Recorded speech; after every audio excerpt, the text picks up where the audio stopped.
టమాటా rice కావాల్సినవండి. టమాటా 4 cut చేసుకున్నాను, పచ్చిమిర్చి, కరివేపాకు, సన్నగా 2 గుడ్లు ఉడకపెట్టి సన్నగా నేను తురుముకున్నానండి. అది క్యారెట్ తురుము ఉంటుంది కదా, దాంతో చక్కగా సన్నగా తురుముకోవచ్చు. అల్లం వెల్లుల్లి పేస్టు, ఉడికించుకున్న రైస్ అండి. ఇప్పుడు దీన్ని ఎలా తయారు చేయాలో మీకు చూపిస్తాను.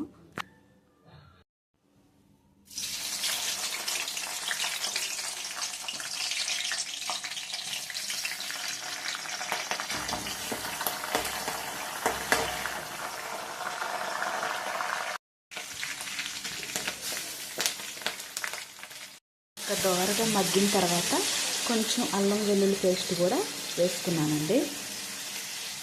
తగినంత సాల్ట్ వేసుకోవాలి. అల్లం వెల్లుల్లి పేస్ట్ ఇవన్నీ వేసాను కదండి, పచ్చాసన పోయే వరకు దోరగా వేపుకోవాలి.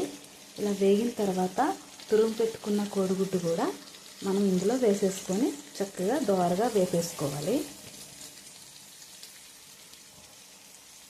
మగ్గిపోయింది కదా, ఇందులో ఇప్పుడు మనం రైస్ వేసుకోవాలి. మసాలా వేసుకోవాలండి, చికెన్ మసాలా. తగినంత కొత్తిమీర వేసుకోవాలి.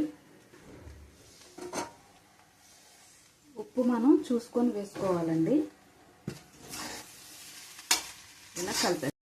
ఇదిగోండి, రెడీ అయిపోయింది టమాటా ఎగ్ రైస్. ఎలా ఉందండి? కామెంట్ బాక్స్లో కామెంట్ చేయండి. కొత్తగా చూసేవాళ్ళు నా ఛానల్ని సబ్స్క్రైబ్ చేసుకోండి. Thank you. బాయ్.